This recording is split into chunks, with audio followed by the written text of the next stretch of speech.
नमस्कार दोस्तों, आप सबका स्वागत है हमारे YouTube चैनल सक्सेस गुरुकुल पर, जहां हम करते हैं प्रतिदिन मॉडर्न हिस्ट्री से संबंधित टॉपिक का रिवीजन। तो आज के दिन हम करने वाले हैं महात्मा गांधी से जुड़े हुए जितने भी मॉडर्न हिस्ट्री के अंतर्गत आने वाले प्रश्न हैं उन सभी का रिवीजन करेंगे।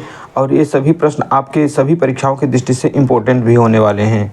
तो अगर आपने हमारे चैनल में आज पहली बार विजिट किया है तो ज़रूर हमारे चैनल को सब्सक्राइब कर लें, क्योंकि हम यहाँ सिर्फ क्वेश्चन नहीं लाते बल्कि यहाँ एक सीक्वेंस में पूरे टॉपिक वाइज क्वेश्चनों के माध्यम से हम पूरे सब्जेक्ट का रिवीजन करते हैं।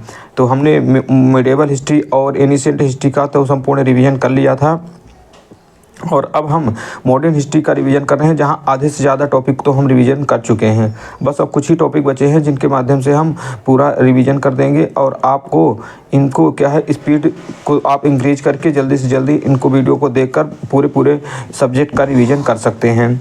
तो आइए जानते हैं महात्मा गांधी के बारे में, पहले परिचय जान लेते हैं। तो राष्ट्रपिता महात्मा गांधी का नाम तो आप सबको पता ही है, इनका परिचय भी आपको सबको पता ही होगा, लेकिन एक बार इनका सबको हम आप पढ़ देते हैं कि इनका जो नाम था वो पूरा नाम था मोहनदास करमचंद गांधी। इनके पिताजी का नाम करमचंद गांधी था, माता का नाम पुतलीबाई था, और गांधी जी का जो जन्म है वो आपको याद रखना होगा कि 2 अक्टूबर 1869, 2 अक्टूबर 1869 का जो जन्म होता है। और इनकी जो डेथ है वो डेथ होती है 13 जनवरी 1948 को। 13 जनवरी 1948 को क्या है, नाथीराम गोडसे द्वारा इनकी गोली मार दी जाती है। और इनका जन्म स्थान जो है गांधी जी का वो है पोरबंदर, गुजरात में। विवाह जो होता है गांधी जी का वो होता है कस्तूरबा गांधी जी से 1883 में। इनके पुत्रों के नाम आप याद रख सकते हैं, ज़्यादा इम्पोर्टेंट नहीं है, बस जानने के लिए ज़रूरी है कि इनके जो पुत्र थे उनका नाम था हरिलाल, मणिलाल, देवदास और रामदास। हरिलाल, मणिलाल, देवदास और रामदास। राजनीतिक गुरु, ये इंपॉर्टेंट प्रश्न है जो आपकी परीक्षाओं में पूछा जा सकता है कि महात्मा गांधी जी के राजनीतिक गुरु कौन थे। तो महात्मा गांधी जी के राजनीतिक गुरु का नाम है गोपाल कृष्ण गोखले। ये आपकी परीक्षा के हिसाब से इम्पोर्टेंट है। अगला आता है कि प्रमुख शिष्य है जो वो है इंग्लैंड में जन्मी मीराबेन। गांधी जी द्वारा प्रदत्त नाम है का वास्तविक नाम था मैडलिन स्लेड। इनकी प्रसिद्ध प्रमुख शिष्य हैं, तो प्रमुख शिष्य में जिनका नाम क्या है, मैडलिन स्लेड है, और ये जो मीराबेन नाम दिया गया था वो गांधी जी के द्वारा दिया गया था, इनका नाम याद रखिएगा। और है कानून की पढ़ाई के लिए इंग्लैंड में प्रस्थान किए थे कब, 1888 में। मुंबई से इन्होंने 1888 में गए थे, ये ज़्यादा आपको इम्पोर्टेंट नहीं रखना है। और नेक्स्ट आता है कानून बैरिस्टर की डिग्री प्राप्त होती है इनको 1891 में। और अब इम्पोर्टेंट आ जाता है कि अब्दुल्ला के मुकदमे के लिए दक्षिण अफ्रीका कब जाते हैं। तो अब्दुल्ला के मुकदमा केस लड़ने के लिए गांधी जी के द्वारा 1893 में 1893 ईस्वी में क्या है, पहली बार महात्मा गांधी दक्षिण अफ्रीका जाते हैं। दक्षिण अफ्रीका में नटॉल कांग्रेस की स्थापना, ये मोस्ट इंपॉर्टेंट क्वेश्चन है, परीक्षा के दृष्टि से पूछा जा सकता है कि गांधी जी के द्वारा दक्षिण अफ्रीका में नटॉल कांग्रेस की स्थापना कब की जाती है। तो वो है 1894 में। दक्षिण अफ्रीका में जुलू व बोअर पदक, जुलू और बोअर पदक से कब सम्मानित हुए गांधी जी, तो वो था 1899 में गांधी जी को दक्षिण अफ्रीका में जुलू और बोअर पदक प्राप्त हुआ। कैसरे हिंद की उपाधि कब गांधी जी को मिलती है, तो कैसरे हिंद की उपाधि मिली थी इन्हें 9 जनवरी 1915 को। 9 जनवरी 1915 को गांधी जी को कैसरे हिंद की उपाधि से सम्मानित किया गया था। अगला आता है कांग्रेस अधिवेशन में प्रथम बार कब शामिल होते हैं। तो गांधी जी जब दक्षिण अफ्रीका में होते हैं उसी समय एक बार वो कांग्रेस अधिवेशन में शामिल होने के लिए 1901 के कलकत्ता अधिवेशन में पहली बार गांधी जी शामिल हुए थे। तो ये इंपॉर्टेंट है कि गांधी जी पहली बार कांग्रेस के किस अधिवेशन में शामिल हुए थे। तो शामिल होने के लिए वो दक्षिण अफ्रीका से 1901 में आते हैं बीच में, और कलकत्ता अधिवेशन में शामिल होते हैं। एक नेक्स्ट इंपॉर्टेंट प्रश्न आता है कि डरबन जो दक्षिण अफ्रीका में है वहाँ फीनिक्स आश्रम की स्थापना कब की गई। तो फीनिक्स आश्रम की स्थापना 1904 में होती है, गांधी जी के द्वारा होती है, और कहाँ, दक्षिण अफ्रीका के डरबन में होती है। सत्याग्रह का प्रथम प्रयोग कहाँ किया जाता है। तो गांधी जी के द्वारा सत्याग्रह का प्रथम बार प्रयोग जो है वो 1906 में दक्षिण अफ्रीका में किया जाता है। आते हैं अगले प्रश्नों की ओर। तो इनमें जो इंपॉर्टेंट प्रश्न है आपको याद रखना है कि फीनिक्स आश्रम की स्थापना कब हुई। तो 1904 में डरबन में। कांग्रेस के प्रथम अधिवेशन में कब शामिल हुए। तो प्रथम अधिवेशन कलकत्ता अधिवेशन 1901 में शामिल होते हैं। और इम्पोर्टेंट ये है नटॉल कांग्रेस की स्थापना कब किए थे। तो 1894 में। अब आते हैं और इम्पोर्टेंट प्रश्नों को देखते हैं। अभी तक तो परिचय ही देख रहे थे। जीवन पहली बार जेल गए और प्रथम जेल का अनुभव गांधी जी, तो जीवन में पहली बार जो जेल जाते हैं गांधी जी वो जाते हैं 1908 में। टॉल्स्टॉय फार्म की स्थापना कब किए गए, तो ये भी होती है जोहान्सबर्ग में होती है दक्षिण अफ्रीका के, और ये होती है 1910 में। तो 1910 में जो है गांधी जी के द्वारा जोहान्सबर्ग में टॉल्स्टॉय फार्म की स्थापना होती है, जबकि 1904 में हमने अभी पढ़ा था कि वहाँ फिनिक्स आश्रम की स्थापना किए थे डरबन में। तो डरबन में 1904 में फिनिक्स आश्रम की स्थापना और 1910 में जोहान्सबर्ग में टॉल्स्टॉय फार्म की स्थापना किए थे। दोनों ही संस्थान इनके इम्पोर्टेंट है। अगला आता है कि महात्मा गांधी की दक्षिण अफ्रीका में सक्रियता महात्मा गांधी की दक्षिण अफ्रीका में सक्रियता कितने वर्ष तक रही थे, तो गांधी जी जो दक्षिण अफ्रीका में रहे तो कुल 21 वर्ष तक सक्रिय रहे थे। नेक्स्ट आता है कि महात्मा गांधी का भारत आगमन कब होता है, तो 9 जनवरी 1915 को महात्मा गांधी पहली बार भारत आते हैं। अब इसी दिन को 9 जनवरी को इसलिए क्या है, इनके आगमन के दिन को ही प्रवासी भारतीय दिवस के रूप में मनाया जाता है। साबरमती आश्रम की स्थापना कब होती है, तो गांधी जी के द्वारा साबरमती आश्रम की स्थापना 1915 ईस्वी में कहाँ, गुजरात में की जाती है। कांग्रेस अधिवेशन की अध्यक्षता, तो गांधी जी के द्वारा कांग्रेस अधिवेशन की अध्यक्षता जो है वो 1924 ईस्वी में बेलगांव कर्नाटक में किए थे। तो एकमात्र कांग्रेस का अधिवेशन जिसमें बेलगांव में हुआ था कर्नाटक में, और उसकी अध्यक्षता गांधी जी के द्वारा की गई 1924 में। आत्मकथा क्या नाम है, गांधी जी की आत्मकथा है सत्य के साथ मेरे प्रयोग, जो कि प्रकाशित होती है 1925 ईस्वी में। सत्य के साथ मेरे प्रयोग किसकी आत्मकथा है, महात्मा गांधी जी की है। सिद्धांत क्या था, सत्य और अहिंसा का सिद्धांत। सत्य और अहिंसा का सिद्धांत किसका है, गांधी जी का है। नेक्स्ट आता है, नेक्स्ट प्रश्न है कि अखिल भारतीय खादी बोर्ड की स्थापना कब किए थे, तो अखिल भारतीय खादी बोर्ड की स्थापना महात्मा गांधी के द्वारा 1923 ईस्वी में की गई। अखिल भारतीय चरखा संघ की स्थापना, अखिल भारतीय चरखा संघ की स्थापना हुई थी 23 सितंबर 1925 को। प्रमुख पुस्तकें कौन सी हैं गांधी जी की, तो प्रमुख पुस्तकें में है सत्य के साथ मेरे प्रयोग, ये इनकी आत्मकथा है।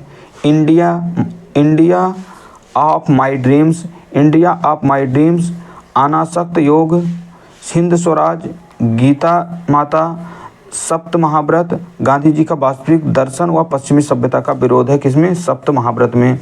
सुनो विद्यार्थियों, तो आप जो ज़्यादा इंपॉर्टेंट हैं उनको याद रखिएगा। ज़्यादा इंपॉर्टेंट में है गांधी जी की आत्मकथा सत्य के साथ मेरे प्रयोग, India of my dreams important है, हिंद स्वराज जो कि 1909 में इनकी प्रकाशित हुई, और इसके अलावा जो गांधी जी की सबसे इम्पोर्टेंट पुस्तक है हो गया यही है, गीता माता भी आप याद रख सकते हैं। गीता माता गांधी जी की पुस्तक है। इसके अलावा इनके किताबों से ज़्यादा इम्पोर्टेंट है प्रमुख समाचार पत्र।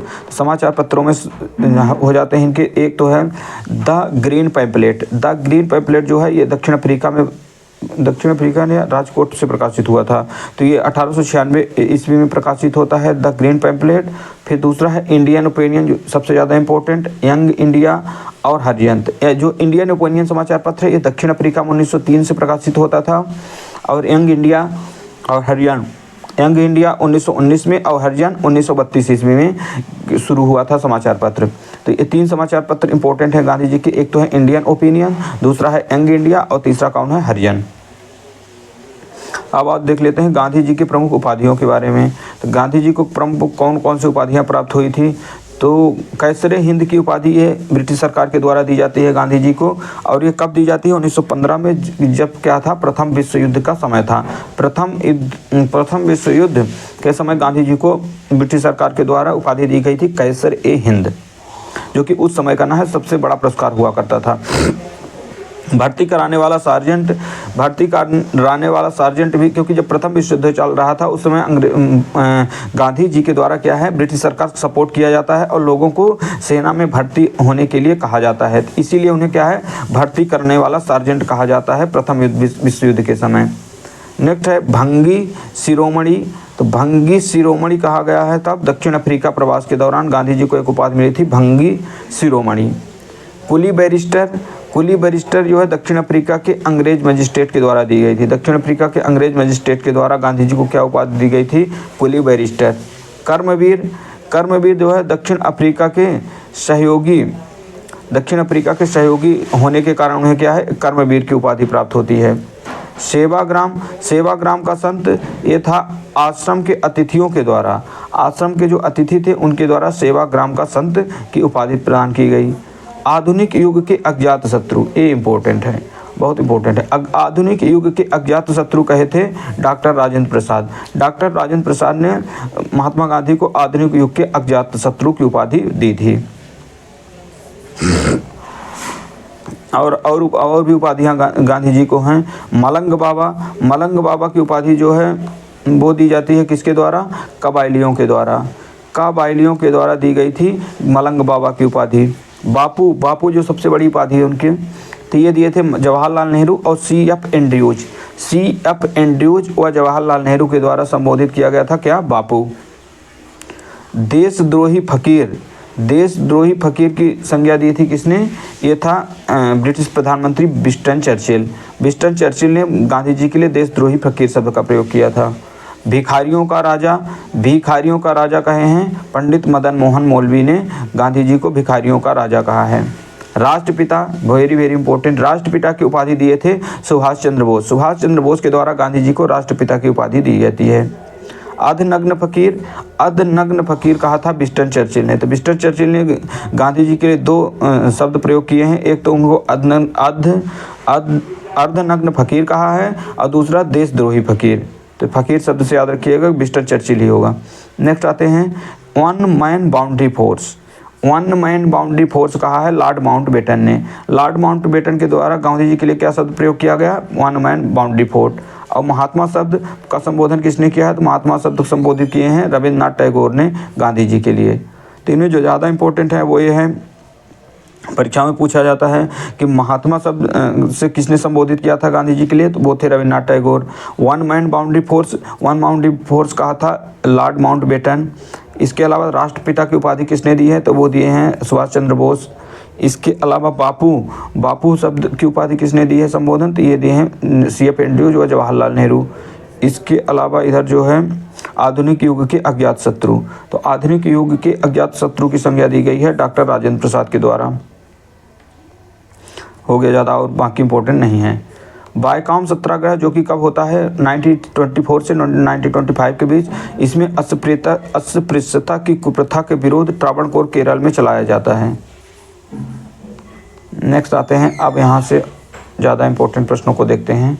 महात्मा गांधी किस वर्ष दक्षिण अफ्रीका से भारत वापस लौटे?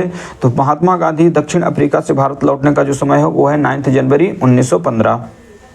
गांधी जी को सर्वप्रथम महात्मा के तौर पर किसने संबोधित किया? तो अभी हमने पढ़ा था कि रविन्द्रनाथ टैगोर ने क्या है गांधी जी के लिए महात्मा कह के संबोधित किया था। स्वाधीनता आंदोलन के दौरान महात्मा गांधी के घनिष्ठ अंग्रेज मित्र कौन थे? तो घनिष्ठ अंग्रेज मित्र जो हैं गांधी जी के, उनका नाम है चार्ली एंड्रयूज जो हैं, जिनको दीनबंधु की उपाधि भी दी गई है। तो इन्होंने स्वाधीनता आंदोलन के दौरान महात्मा गांधी की घनिष्ठ मित्रता थी। फीनिक्स फार्म के बारे में हमने अभी पढ़ा था कि फीनिक्स फार्म की स्थापना गांधी जी के द्वारा डरबन में 1904 में की गई थी। महात्मा गांधी जी के राजनीतिक गुरु कौन थे? तो महात्मा गांधी जी के जो राजनीतिक गुरु हैं वो हैं कौन? गोपाल कृष्ण गोखले। भारत में स्वतंत्रता आंदोलन के दौरान महात्मा गांधी द्वारा अहमदाबाद के साबरमती के किनारे एक आश्रम बनाया गया जिसे साबरमती आश्रम या सत्याग्रह आश्रम के नाम से जाना जाता है। तो महात्मा गांधी के द्वारा क्या हुआ था? 1915 में भारत में एक आश्रम बनता है, कहाँ? अहमदाबाद में, जिसे साबरमती आश्रम या सत्याग्रह आश्रम के नाम से जाना जाता है। गांधी जी की दृष्टि में अहिंसा का क्या अर्थ है? गांधी जी की दृष्टि से अहिंसा का अर्थ है सत्य की प्राप्ति का मार्ग। सत्य की प्राप्ति का मार्ग क्या है? अहिंसा है। भारतीय कपड़ा व्यापारी, बैंकर, कांग्रेसी तथा महात्मा गांधी के निकट सहयोगी ये विश्लेषण किसका परिचय देते हैं? तो एक कपड़ा व्यापारी के रूप में, एक बैंकर के रूप में, एक कांग्रेसी लीडर के रूप में, एक महात्मा गांधी के सबसे निकट सहयोगी के रूप में जो नाम है वो है जमनालाल बजाज। जमनालाल बजाज क्या हैं? बहुत घनिष्ठ मित्र हुआ करते थे स्वतंत्रता आंदोलन के दौरान गांधी जी के। महात्मा गांधी आंदोलन व सत्याग्रह, चंपारण सत्याग्रह 1917 ईस्वी में हुआ। यह प्रथम वास्तविक किसान सत्याग्रह था जो 3/20 भाग पर अनिवार्य खेती नील की खेती के विरुद्ध सत्याग्रह, जिसे 3 कठिया पद्धति भी कहते हैं। तो चंपारण सत्याग्रह कब चलाया गया? 1917 में चलाया जाता है। ये बिहार के क्षेत्र का आंदोलन था जो प्रथम वास्तविक किसान सत्याग्रह था, जिसमें क्या किसानों को समस्या ये थी कि जो उनका 3/20 भाग हुआ करता था वहाँ नील की खेती के लिए बाध्य किया जाता था, जिसे 3 कठिया पद्धति के नाम से जाना जाता था। इसी का विरोध करने के लिए गांधी जी कहाँ चंपारण बिहार आते हैं। और ये चंपारण सत्याग्रह के लिए जो आमंत्रित किए थे वो थे राजकुमार शुक्ल। अहमदाबाद मजदूर मिल आंदोलन कब होता है? तो अहमदाबाद मिल आंदोलन जो होता है वो होता है 1918 में। महात्मा गांधी के द्वारा इसमें प्रथम बार भूख हड़ताल होती है। तो महात्मा गांधी जी के द्वारा प्रथम बार भूख हड़ताल किस आंदोलन के दौरान हुई थी? तो वो था अहमदाबाद का मजदूर आंदोलन, जो कि 1918 ईस्वी में हुआ। खेड़ा सत्याग्रह ये भी गुजरात के क्षेत्र में होता है, 1918 में होता है। प्रथम पूर्ण किसान सत्याग्रह था ये।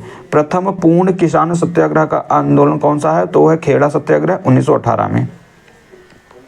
खिलाफत आंदोलन हुआ है 1919 में। सर्वप्रथम असहयोग आंदोलन की अभिव्यक्ति जो है वो खिलाफत आंदोलन के दौरान दिखाई पड़ती है।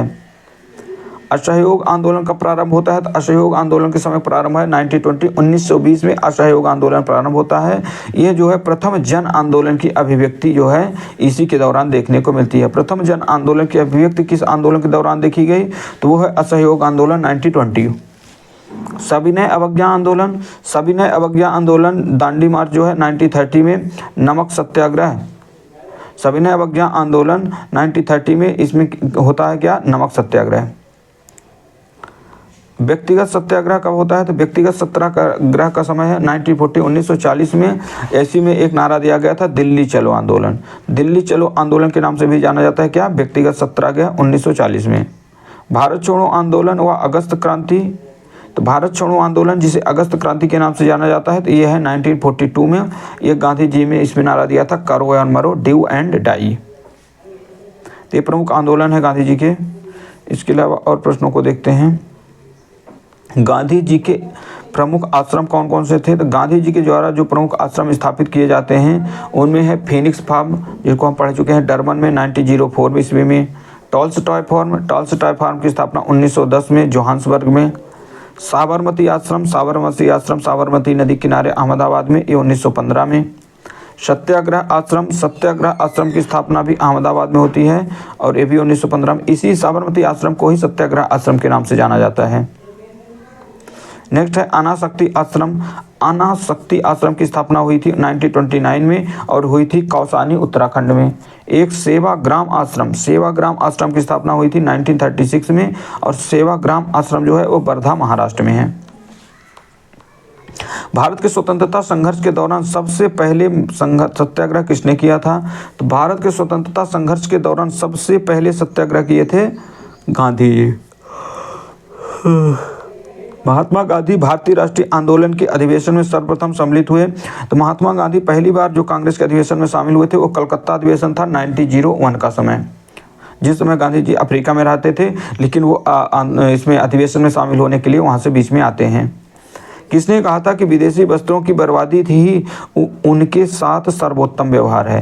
तो ये कथन है गांधी जी का। जब उन्होंने 1905 में स्वदेशी आंदोलन प्रारंभ हुआ था, उसी दौरान उन्होंने कहा था कि विदेशी वस्त्रों की बर्बादी ही उनके साथ सर्वोत्तम व्यवहार है। 1915 में दक्षिण अफ्रीका से लौटने के पश्चात गांधी जी ने वर्ष 1917 में चंपारण के किसानों के शोषण के विरुद्ध अपना पहला सफल सत्याग्रह प्रारंभ किया था। दक्षिण अफ्रीका में रहते हुए महात्मा गांधी ने किस पत्रिका का प्रकाशन किया? तो दक्षिण अफ्रीका में रहते हुए महात्मा गांधी ने इंडियन ओपिनियन नामक समाचार पत्र का प्रकाशन किया था। अनटू द लास्ट नामक पुस्तक के लेखक कौन है? तो अनटू द लास्ट पुस्तक है, इसके लेखक है जॉन रस्किन, जिनका इस पुस्तक का क्या है गांधी जी के जीवन में बहुत प्रभाव पड़ता है, जिसको आपको याद रखना होगा कि ये पुस्तक किसकी है। अनटू द लास्ट पुस्तक है जॉन रस्किन की। महात्मा गांधी ने सर्वप्रथम राष्ट्रपिता किसे संबोधित किया? महात्मा गांधी ने सर्वप्रथम राष्ट्रपिता कहा था सुभाष चंद्र बोस ने। गांधी के नाम से पहले महात्मा शब्द किस आंदोलन के बाद जोड़ा जाता है? तो गांधी नाम से पहले महात्मा शब्द का प्रयोग जो है वो चंपारण सत्याग्रह के पश्चात जोड़ा जाता है। गांधी जी की मृत्यु पर किसने कहा था हमारे जीवन से प्रकाश चला गया? गांधी जी की मृत्यु पर कहा था जवाहरलाल नेहरू जी ने कि हमारे जीवन से प्रकाश चला गया। वेरी इंपॉर्टेंट प्रश्न है कि हमारे जीवन से प्रकाश चला गया कथन किसका है गांधी जी की मृत्यु पर? तो ये कथन था जवाहरलाल नेहरू जी का। अगला आता है इंपॉर्टेंट फैक्ट है यहाँ कि महात्मा गांधी ने चंपारण सत्याग्रह में बिहार के किसान राजकुमार शुक्ल भी शामिल थे। उन्होंने चंपारण के किसानों की समस्या के समाधान हेतु गांधी जी को बिहार में आमंत्रित किया था। तो ये इंपॉर्टेंट क्वेश्चन पूछा जाता है कि चंपारण सत्याग्रह में गांधी जी को किसने आमंत्रित किया था? तो वो आमंत्रित करने वाले थे कांग्रेस के लीडर जिनका नाम था राजकुमार शुक्ल, जिन्होंने गांधी जी को चंपारण के किसानों से अवगत करवाया था। नेक्स्ट है कि महात्मा गांधी के चंपारण सत्याग्रह का विरोध किसने किया था? तो जो गांधी जी ने चंपारण सत्याग्रह हुआ था इसका विरोध किए थे एनजी रंगा। एनजी रंगा के द्वारा क्या है गांधी जी के चंपारण सत्याग्रह का विरोध किया जाता है। इनका नाम भी आप याद रखिएगा। पुणे की एरबदा स्थित जेल आगा खां पैलेस को सुल्तान मोहम्मद शाह आगा खान द्वितीय ने 1892 में बनवाया था। ये ज़्यादा इंपॉर्टेंट प्रश्न नहीं है। तो गांधी जी से जितने इंपॉर्टेंट फैक्ट हैं उन सभी को आज कवर कर लिया गया है। तो राष्ट्रीय आंदोलन अब बहुत जल्द आपको पूरे वीडियो मिलने वाले हैं। जल्द से जल्द हम इनको पूरा कंप्लीट करने के प्रयास करेंगे। तो आज की क्लास में आप सभी को बहुत बहुत